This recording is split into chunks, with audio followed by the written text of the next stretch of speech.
Kasih karunia dan damai sejahtera dari Allah Bapa kita dan dari anaknya Tuhan Yesus Kristus menyertai kamu sekalian. Amin. Shalom, saudara-saudari sahabatku terkasih di dalam nama Tuhan Yesus. Firman Tuhan yang menyapa kita hari ini, hari Rabu tanggal 11 Desember 2024, tertulis di dalam surat 1 Yohanes pasal 5 ayat 14. Mari sahabatku, kita simak dan renungkan firman Tuhan yang menjadi kekuatan dan inspirasi untuk menjalani hari ini. Demikian. Dan inilah keberanian percaya kita kepadanya, yaitu bahwa Ia mengabulkan doa kita, jikalau kita meminta sesuatu kepadanya menurut kehendaknya. Odo hiras nirohatta maradopon ibana, molota pangido manang aha marguru tulomo nirohana, tangi honon nadohita. Demikian firman Tuhan. Sahabatku semua, jika saudara ditanya apa yang memotivasi saudara berdoa, atau apa yang mendorong akhirnya saudara harus berdoa, secara kasat mata atau dalam pandangan lahiriah, amat sulit membedakan orang berdoa yang sungguh-sungguh karena percaya dengan orang yang berdoa karena takut atau khawatir. Secara fisik keduanya pasti terlihat sungguh-sungguh. Tetapi kita harus ingat bahwa rasa takut dan khawatir bukanlah sebuah sikap yang benar dalam berdoa. Karena doa-doa yang diucapkan dengan rasa takut dan khawatir itu didorong oleh keinginannya semata. Takut tidak makan, maka dia berdoa supaya keinginannya untuk makan terpenuhi. Khawatir tidak memiliki ini dan itu, maka dia akan berdoa supaya keinginannya untuk memiliki dijawab Tuhan.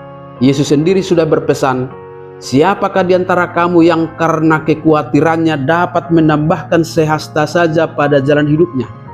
Dipastikan doa yang didorong oleh rasa takut dan khawatir tidak akan berbuahkan apapun.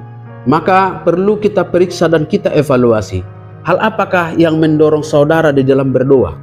Karena percaya atau karena kekhawatiran dan rasa takut?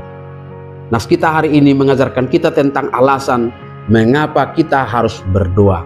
Syarat penting yang ditetapkan dan yang menjadi alasan bagi kita adalah bahwa doa-doa kita harus sesuai dengan kehendak Tuhan, bukan sekedar memenuhi keinginan kita. Maka di dalam berdoa kita harus tunduk pada Allah dan memohon supaya kehendaknya terjadi dalam kehidupan kita.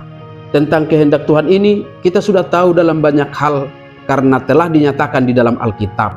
Tetapi kita harus percaya bahwa berdoa dalam kehendaknya itu berarti di dalam doa kita tidak sedang mengatur-atur Tuhan dan memerintah untuk memenuhi keinginan kita. Dalam doa Bapa kami, kita juga sudah diajarkan untuk berdoa, jadilah kehendak-Mu. Kehendak Allah dalam hidup kita adalah yang terbaik, karena Allah tidak pernah menghendaki sesuatu yang buruk bagi kita. Maka berdoa menurut kehendaknya adalah hal yang terbaik, karena dengan demikian kita akan menerima jawaban doa menurut kuasanya yang tidak terbatas, bukan menurut keterbatasan kita memintanya. Pasti Tuhan Allah tidak hanya menjawab doa kita berdasarkan apa yang kita inginkan, tetapi berdasarkan apa yang terbaik menurut rencananya yang sempurna. Maka kita diajak untuk tidak menjadikan doa sebagai alat untuk memuaskan keinginan kita, tetapi sebagai sarana untuk menyelaraskan hati kita dengan kehendaknya. Dalam doa kita diajak untuk mengutamakan rencana dan kehendak Tuhan Allah di atas keinginan kita sendiri. Amin. Selamat beraktivitas, Tuhan memberkati.